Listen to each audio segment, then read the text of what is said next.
ایک جنگل میں ایک مینا اور چڑیا اکٹھی رہتی تھی۔ دونوں کی آپس میں بہت دوستی تھی، وہ مل کر کھیلتی اور مل کر کام کرتی۔ ایک دفعہ چڑیا اڑتے اڑتے دور جا نکلی، اسے پیاس لگی تو وہ ایک پہاڑ میں سے بہتے ہوئے چشمے سے ٹھنڈا پانی پینے لگی۔ اسی دوران پہاڑ سے چند قطرے اس کی چونچ پر آن پڑے، اسے اپنی چونچ بھاری بھاری محسوس ہونے لگی۔ اس نے ادھر ادھر سر جھٹکا مگر چونچ پر پڑا وزن کم نہ ہو سکا۔ اس نے پہاڑ سے سوال کیا، اے پہاڑ، میری چونچ پر آخر اتنا وزن کیوں؟ پہاڑ بولا، ننھی چڑیا، میں سال میں ایک دفعہ روتا ہوں، میرے آنسو سونے کے ہوتے ہیں۔ جب تم نے پانی پیا، اتفاق سے میرے آنسو کے چند قطرے تمہاری چونچ پر پڑے اور تمہاری چونچ کے اوپر سونے کا خول چڑھ گیا۔ چڑیا سن کر گھر واپس آ گئی۔ اگلے دن سب پرندے چڑیا کو غور سے دیکھ رہے تھے، جس کی سونے کی چونچ کی چمک دمک ہی نرالی تھی۔ چڑیا سے سب سونے کی اس چونچ کا راز پوچھ رہے تھے۔ چڑیا بھولی بھالی ساری کہانی سنا دیتی ہے۔ جنگل میں چڑیا سونے کی چونچ والی مشہور ہو گئی، سب اس کی خوبصورتی کی تعریف کرنے لگے۔ باقی تمام چھوٹے پرندے بھی چڑیا سے دوستی کے خواہش مند ہو گئے، مگر مینا کو یہ بات پسند نہ آئی۔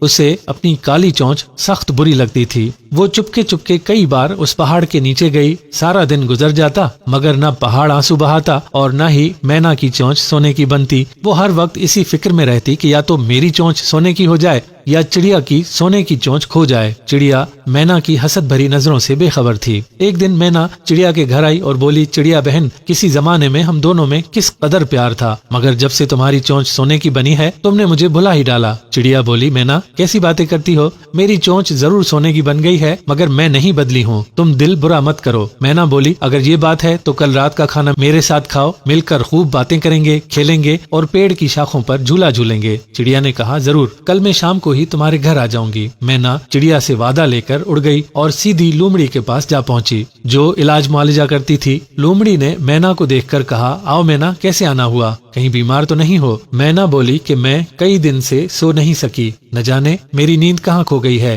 مہربانی فرما کر مجھے نیند کی دوا دے دیں تاکہ خوب سو سکوں۔ مینا لومڑی سے نیند کی دوا لے کر گھر پہنچی، دوائی کو گھونسلے کے ایک کونے میں رکھا اور خود گہری نیند سو گئی۔ اگلے دن چڑیا کے آنے سے پہلے ہی مینا نے 2-3 قسم کے اچھے کھانے چڑیا کے لیے تیار کیے، انہیں شیشے کی پلیٹوں میں سجایا۔ کھانے میں لومڑی کی دی ہوئی نیند کی دوائی شامل کر دی اور کام ختم کر کے چڑیا کا انتظار کرنے لگی۔ بیچاری چڑیا ندی پر جا کر خوب نہائی، پروں میں کنگھی کی، آنکھوں میں سرما لگایا اور اپنے سونے کی چمکتی ہوئی چونچ کو خوب چمکایا اور مینا کی طرف چل پڑی۔ راستے میں بھی بکری سے پھول لیے تو بکری بولی، واہ چڑیا، آج تو پوری ہی سونے کی لگ رہی ہے، کہاں جا رہی ہو؟ چڑیا نے مینا کی دعوت کے بارے میں بتایا اور پھول لے کر چل دی۔ راستے میں ایک درخت پر جگنو میاں نیند کے مزے لے رہے تھے۔ چڑیا نے ان کے کان کے پاس جا کر زور سے چوں چوں کی تو وہ ایک دم سے ڈر کر جاگ گئے۔ چڑیا ہنستی اور جگنو کو تاکید کرنے لگی کہ رات کو واپسی پر مینا کے گھر سے مجھے میرے گھر تک پہنچا دینا، کیونکہ راستے میں اندھیرا ہو جائے گا۔ جگنو نے چڑیا سے وعدہ کر لیا اور چڑیا خوشی خوشی مینا کے گھر جا پہنچی۔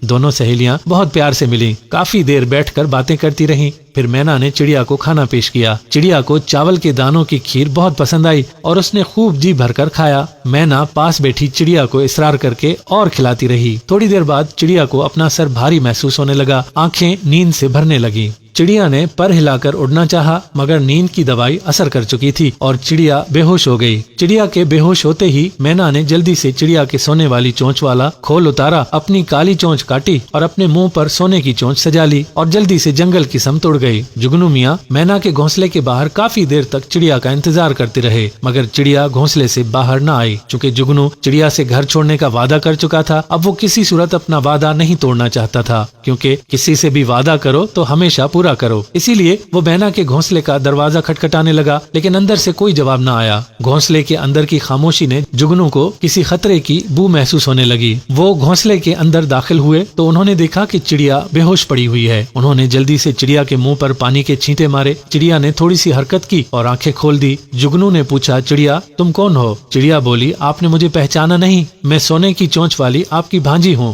جگنو بولا، تمہاری چونچ تو سونے کی نہیں ہے۔ چڑیا نے گھبرا کر چونچ پر پنجہ مارا تو اسے اپنی ناک کے پاس باریک سی چونچ محسوس ہوئی۔ وہ بھاری بھرکم سونے کا خول غائب تھا۔ اسے ساری بات یاد آ گئی کہ کس طرح مینا نے اسے دھوکہ دے دیا ہے۔ اس نے مینا کو ادھر ادھر ڈھونڈا، مینا اگر وہاں ہوتی تو نظر آتی۔ مینا کو نہ پا کر چڑیا رونے لگی۔ رات کی تاریکی میں چڑیا کے شور نے جنگل میں سوئے تمام پرندوں کو جگانا شروع کر دیا۔ جب سب جنگل کے پرندے چڑیا کے ارد گرد جمع ہو گئے تو چڑیا زارو قطار رو رہی تھی، اور جگنو سب کو بار بار مینا کے دھوکے اور چڑیا کی سونے کی چونچ کا قصہ سنانے میں مصروف تھا۔ سب پرندوں کو مینا پر شدید غصہ تھا کہ آخر مینا نے اپنی ہی دوست چڑیا کے ساتھ ایسا دھوکا کیوں کیا۔ مینا کو جنگل میں ہر طرف تلاش کیا گیا مگر مینا نہ ملی۔ ہر پرندہ اور جنگل کا جانور چڑیا کو انصاف اور مینا کو سزا دلوانا چاہتا تھا، اسی لیے زور و شور سے مینا کی تلاش جاری تھی۔ کافی دنوں کے بعد جنگل کے آخری حصے سے بندر کے کچھ دوست اسے ملنے آئے۔ رات کو بیٹھے تمام بندر گپ شپ لگا رہے تھے، طرح طرح کے قصے سنا کر ایک دوسرے کو حیران کرنے کی کوشش میں تھے۔ ایک مہمان چھوٹے بندر نے کہا کہ میں نے جنگل میں ایک عجیب سی مینا دیکھی ہے، جو ہے تو عام مینا ہی جیسی مگر اس کی چونچ سونے کی ہے، اس قدر چمکتی ہے کہ اندھیرے میں بھی روشنی ہو جاتی ہے۔ اسی درخت کی شاخ پر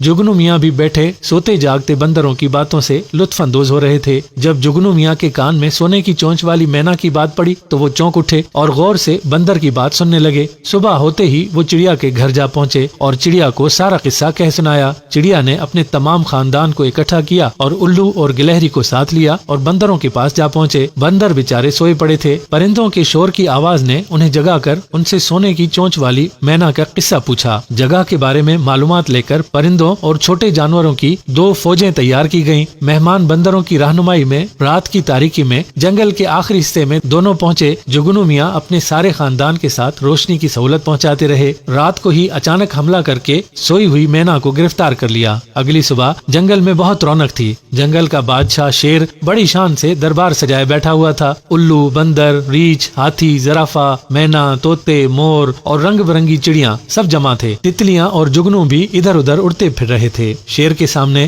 دھوکے باز مینا کو پیش کیا گیا۔ الو نے تمام قصہ سنایا۔ لومڑی نے گواہی دی کہ مینا نے اس دن ان کے کلینک سے نیند کی دوا لی تھی، اور جگنو میاں نے گواہی دی کہ مینا کے گھونسلے میں اس نے چڑیا کو بے ہوش پڑے دیکھا، اور سب سے بڑا ثبوت تو مینا کے سونے کی چونچ تھی جو چمک رہی تھی۔ مینا شرمندگی سے سر جھکائے کھڑی تھی۔ تمام پرندے شیر بادشاہ سے چڑیا کو انصاف دلانے کی درخواست کر رہے تھے۔ شیر نے تمام گواہیاں سن کر چیتے اور ہاتھی سے مشورہ کیا اور لومڑی سے کہا کہ مینا کی سونے کی چونچ اتار کر ابھی چڑیا کو واپس لگا دو۔ لومڑی نے حکم کی تعمیل کی اور مینا کی چونچ اتار کر چڑیا کو واپس لگا دی، اور مینا کو چھوڑ دیا گیا کیونکہ اس نے اپنی سزا کا بندوبست خود کر لیا تھا جب اس نے اپنی کالی چونچ کاٹ کر سونے کی یہ چونچ لگائی تھی۔ اب مینا پورے جنگل میں شرمندہ سی بغیر چونچ کے پھرتی ہے، نہ ٹھیک طرح سے دانا چگ سکتی ہے اور نہ ہی کیڑے مکوڑوں کا شکار کر سکتی ہے۔ اب اسے اپنی حرکت پر افسوس ہے، مگر اب پچھتانے سے کیا ہوتا جبکہ چڑیا چگ گئی کھیت۔ لہٰذا ساتھیوں، کسی کی اچھی چیز دیکھ کر اپنی چیز کو برا مت سمجھو اور کسی سے حسد مت کرو، کیونکہ حسد میں مبتلا لوگ کبھی بھی خوش نہیں رہ سکتے اور ان کو ایک نہ ایک دن سزا کا سامنا بھی ضرور کرنا پڑتا ہے۔ امید کرتے ہیں کہ یہ ویڈیو آپ کو پسند ضرور آئی ہوگی۔ ہمارے چینل کو سبسکرائب کرنا ہرگز مت بھولیے گا۔